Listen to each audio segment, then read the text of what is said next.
우리 방금 읽은 본문 말씀 가지고 주는 나의 분깃이라는 제목으로 말씀의 은혜를 좀 나누기를 원합니다. 우린 계속해서 시편의 말씀으로 은혜를 나누고 있습니다. 제가 몇 주 말씀드리지만 시편 138편부터 145편까지 총 8개의 시편이 다윗의 시편입니다. 특별히 오늘 시편의 제목을 보면요, 이렇게 기록되어 있어요. 어떻게 되어 있냐면 다윗이 굴에 있을 때에 지은 마스길 곧 기도, 이렇게 되어 있습니다. 그러니까 다윗이 굴에 있을 때에, 그 사울왕을 피해서 굴에 있을 때에 지은 시이며 기도다라는 거죠. 다윗이 홀로 굴에 갇혀 있을 때 드렸던 기도이고요, 그래서 개인적인 어떤 간구가 담겨 있습니다. 그래서 여러분들 본문을 읽어보시면 자세히 보시면 아시겠지만 내가, 내 이런 식으로 매 절마다 자신에 대해서 계속적으로 고백하는 내용을 볼 수 있어요. 성도님들 다 아시는 내용이지만 이 다윗이 왕이 되기 전에 장인이었던 사울왕에 쫓겨서 광야로 도망을 쳤던 그 이야기를 아신 줄 믿습니다. 그 사울왕이 이 다윗을 죽이려고 군사를 보내고, 그리고 다윗을 잡으려고 죽이려고 했었죠. 이유 없습니다. 그저 자신보다 인기가 많다는 이유. 그래서 자신의 왕이 자신의 아들이었던 요나단 대신 이 다윗이 왕이 될 거라고 하는 그런 걱정 때문에 자신의 왕위를 노리고 있다는 오해로 말미암아 다윗을 죽이려는 그런 사울왕의 생각이 있었죠. 그래서 다윗은 어쩔 수 없이 곳곳에 숨어 다니면서 야인 생활을 하게 되었습니다. 그 중에 광야의 한 동굴에 숨어서 시간을 보냈었습니다. 그때 그 다윗의 심정을 한번 생각해 보십시오. 얼마나 억울하고 목숨이 위협받는 얼마나 절망적인 상황, 절박한 상황에 놓여 있었겠는가. 그는 그렇게 도망쳐서 깜깜한 동굴 속에서 숨어 자신의 답답한 심정을 하나님께 아뢰는 그런 내용이 바로 오늘 시편이더라는 거죠. 오늘 시편을 보면요, 다윗이 그 자신이 숨어있는 동굴에 숨어있는 모습을 어떻게 고백하는가. 우리 7절 말씀 볼까요? 같이 읽어보겠습니다. 시작. 내 영혼을 옥에서 이끌어내사 주의 이름을 감사하게 하소서. 주께서 나에게 갚아주시리니 의인들이 나를 두루리이다. 아멘. 물론 다윗이 지금 뒤에서는 하나님께 감사하게 하소서, 그리고 주님의 의인이 나를 두르게 되는, 하나님이 그렇게 나를 인도해 주실 거다라고 이야기하고 있지만 뭐라고 고백하고 있어요? 지금 광야의 동굴 속에서 몸을 숨기고 있는 모습을 뭐라고 표현하고 있습니까? 그저 몸만 갇힌 게 아니라는 겁니다. 그의 영혼이 어디에 있다고요? 감옥에 들어있다고요. 내 영혼이 옥에 갇혀 있다고요. 그래서 그 감옥에서 이끌어 달라고 지금 하나님께 기도하고 있는 모습을 볼 수 있습니다. 혹시 우리 주변에 이렇게 다윗과 같이 정말 몸과 영혼이 어두운 동굴 속, 정말 감옥에 갇혀 있는 것 같은 그런 기분을 가지시는 분 계신지 모르겠습니다. 이 코로나19라고 하는 이 절박한 상황 속에서도요, 뉴스를 보면 그래요. 이제 경제적으로도 가정적으로도 마치 옥에 갇혀 있는 것 같은 정말 답답한 성도, 답답하게 살아가는 그 이 세상 사람들의 모습을 우리는 뉴스를 통해서 볼 수 있습니다. 우리 성도님 중에서 이런 마음을 혹시 가지신 분 계신지 모르겠습니다. 그럼에도 불구하고 우리를 그 옥에서 이끌어내실 그 하나님을 바라보며 찬양하는 그런 우리 성도님 되시길 주님의 이름을 축원합니다. 지금 다윗은요, 절망의 끝에 와 있어요. 막다른 골목입니다. 굴이란 곳이 그런 거잖아요. 정말 막다른 곳에 와 있어요. 정말 깜깜한 그 굴에서 갇혀 있을 때에 마치 자신의 영혼이 옥에 갇혀 있는 것 같은 그런 답답함을 느끼지만, 사랑하는 여러분, 그럼에도 불구하고 그 속에서 하나님을 찬양하는 모습을 볼 수 있습니다. 오늘 시편에서 다윗이 그렇게 하나님을 찬양할 수 있는 그 하나님을 어떻게 고백했는지를 우리 한 2가지 정도로 좀 구체적으로 살펴보기 원합니다. 다윗은 그 굴에서 하나님을 어떻게 고백했는가? 첫 번째는요, 우리의 길을 아시는 하나님이다 라고 고백하고 있어요. 우리의 길, 자신의 길을 아는 하나님이십니다 라고 고백하고 있습니다. 우리 3절 말씀 읽어볼까요? 같이 읽겠습니다. 시작. 내 영혼이 내 속에서 상할 때에도 주께서 내 길을 아셨나이다. 내가 가는 길에 그들이 나를 잡으려고 올무를 숨겼나이다. 아멘. 시편에 방금 읽었던 시편의 7절까지 중에서 1절과 2절 말씀 보면 하나님께 막 구체적으로 부르짖는 모습을 볼 수 있어요. 자신의 원통함, 자신의 우환을 하나님께 부르짖고 간구하는 그런 다윗의 답답함을 지금 볼 수 있습니다. 그렇게 답답함을 고백하고 난 다음에 마치 방금 읽었던 그 3절의 말씀처럼 마치 칠흑 같은 어둠 속에서 한 줄기 섬광, 한 줄기 빛을 보는 것을 볼 수 있어요. 희망의 빛을 보고 있습니다. 자신이 믿는 그 하나님께서 자신의 길을 아신다는 거예요. 알고 계신다는 믿음이었습니다. 자신의 마음이 상한 바로 그때에 하나님께서 내 길을 아신다라고 지금 다윗은 고백하고 있다는 거죠. 여러분들, 성경에서 고난이라고 하는 것의 대표적인 인물을 꼽자면 누구일까요? 욥일 겁니다. 욥은요, 자신의 인생 중 가장 힘든 순간, 자신의 재산도 다 날리고 자기 사랑하는 아이들도 다 잃어버리고 자신의 몸도 망가지고 아내는 자기를 저주하고 죽으라고 그러고 친구들, 자기를 위로해 준다고 찾아온 친구들조차도 자신을 위로해 주지 못하고 너가 죄 때문에 그런 거다라고 자신을 몰아세우고 있는 그런 상황일 때 다윗은, 그 욥은 어떻게 고백하는가? 우리 다 아시는 진짜 유명한 말씀이죠. 욥기 23장 말씀인데요, 우리 같이 읽어보겠습니다. 시작. 그런데 내가 앞에도 가도 그가 아니 계시고 뒤로 가도 보이지 아니하며 그가 왼쪽에서 일하시나 내가 만날 수 없고 그가 오른쪽으로 돌이키시나 배울 수 없구나. 그러나 내가 가는 길을 그가 아시나니 그가 나를 단련하신 후에는 내가 순금같이 되어 나오리라. 아멘, 아멘. 지금 욥이 고백하고 있는 상황과 지금 다윗이 고백하는 시편 142편에서 고백하는 다윗의 상황이 같은 상황이에요. 지금 우리 주변을 찾아봐도 하나님이 계시지 않는 같은 상황이란 겁니다. 앞에 봐도 없고 뒤에 봐도 없고 오른쪽에도 없고 왼쪽에도 없고 어디에도 자신을 도와주는 그 하나님을 찾을 수 없다는 거예요. 당장에 하나님이 나의 눈에 보이지 않는다는 거예요. 나를 그런 고난 중에서 건져주시지 않는다는 겁니다. 자신의 그 상한 마음, 두려운 마음을 회복시켜 주시지 않는다는 거예요. 그러나 내가 정말 하나님이 보이지 않지만 그러나 주님이 나의 가는 길을 알고 계신다.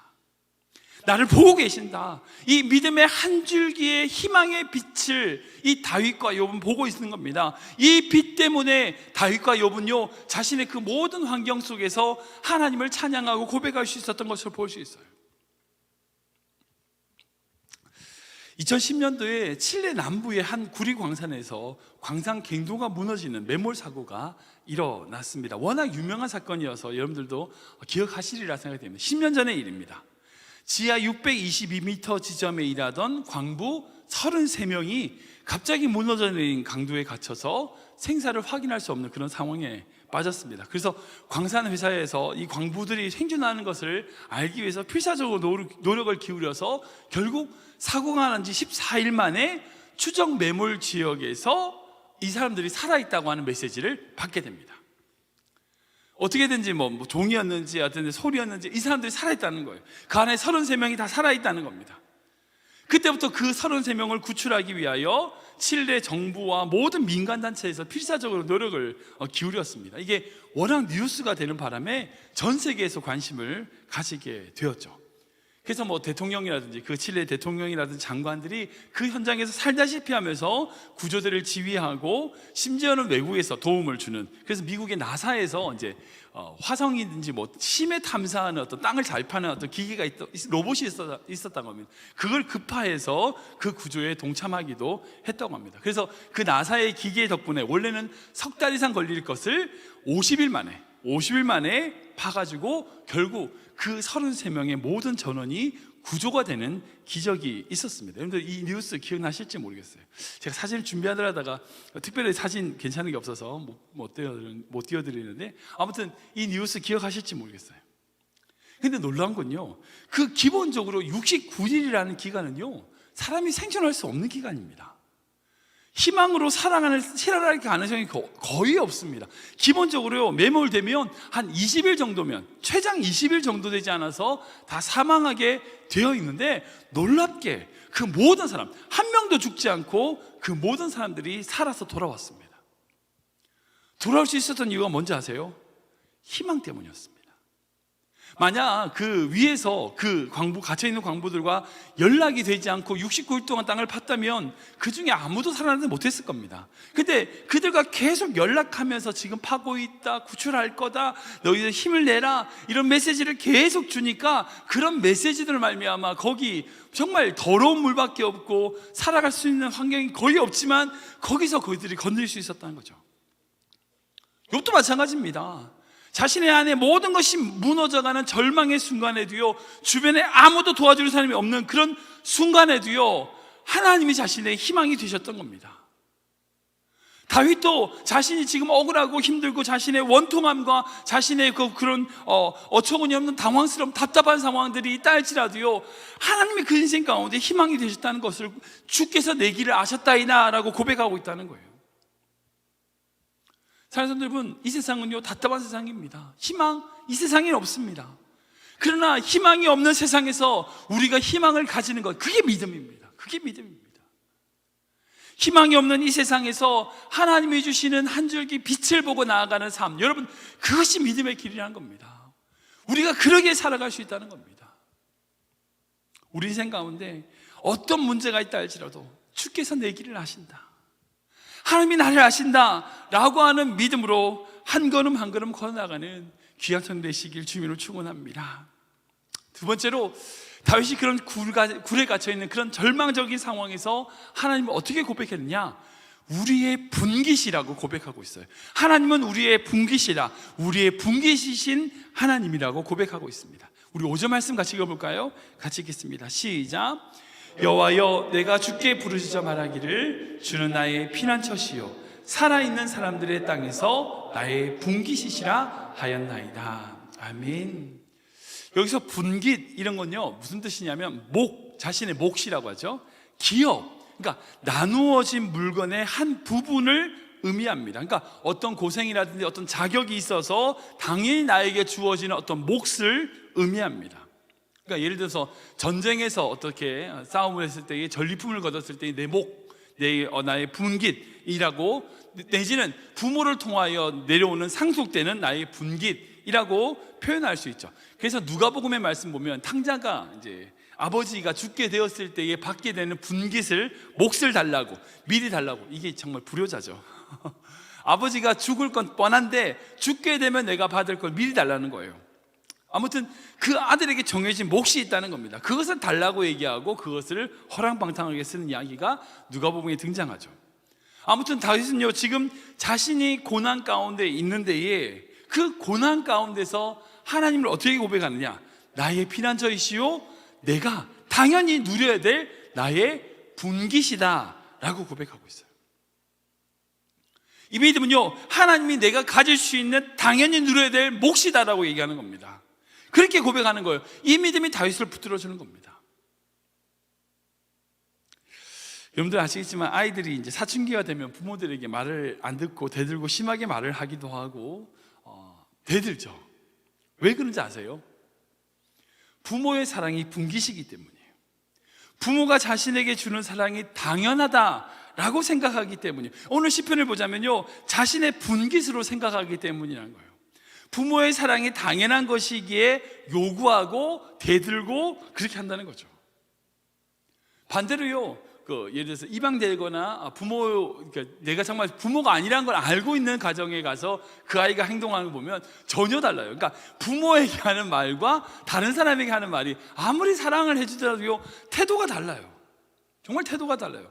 왜냐하면 그 부모가 어릴 때부터 그 자녀를 키우고 사랑해줬던 그 사랑이 당연하다고 생각하기 때문이라는 거예요. 이게 좀 부정적으로 들리실지 모르겠지만 이게 긍정적인 거예요. 부모가 당연히 그 아이에게 주는 사랑이 당연한 것이고 그 아이가 그 부모의 사랑이 당연하다고 느끼는 것이 당연하다는, 좋은 거라는 거예요. 근데 마치 그런 것처럼 하나님의 사랑에 대하여 다윗이 하나님은 나의 분깃입니다, 하나님의 사랑에 대하여 당당하게 구하고 있는 다윗의 모습을 볼 수 있다는 거예요. 근데 놀라운 건 우리에게 하나님은 분깃이에요. 근데 하나님도 우리와 동일합니다. 우리 신명기 말씀 볼까요? 같이 읽겠습니다. 시작. 여호와의 분깃은 자기 백성이라 야곱은 그가 택하신 기업이로다. 아멘. 그러니까 우리가 하나님이 우리에게 분기신 것처럼 우리가 하나님께 분기시라는 거예요. 마치 사랑하는 사람을 두고 그 상대방에게 우리 사랑하는 사람을 너 내 거야 라고 말하죠. 이거와 같은 겁니다. 만약에 어떤 사람이 너는 내 거야 라고 말할 수 있는데 그 사랑하는 사람이 반대쪽으로 그 사랑하는 사람에 대하여 너는 내 거라고 말할 수 없다면 그거는 종과 주인의 관계죠. 어떤 사람이 소유하고 어떤 사람이 소유밖에 안 되는, 당신은 내 거가 아닙니다라고 말하는 게 되는 그런 종과 주인의 관계입니다. 사랑하는 사람은요, 서로에게 너는 내 거라고 얘기해요.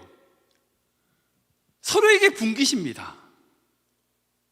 그러니까 하나님과 우리의 관계도 마찬가지입니다. 하나님은 우리의 분기십니다. 우리는 당연히 하나님의 사랑을 요구할 수 있고요, 하나님은 우리 거예요. 하나님 우리 거예요. 또한 우리 또한 하나님의 것입니다.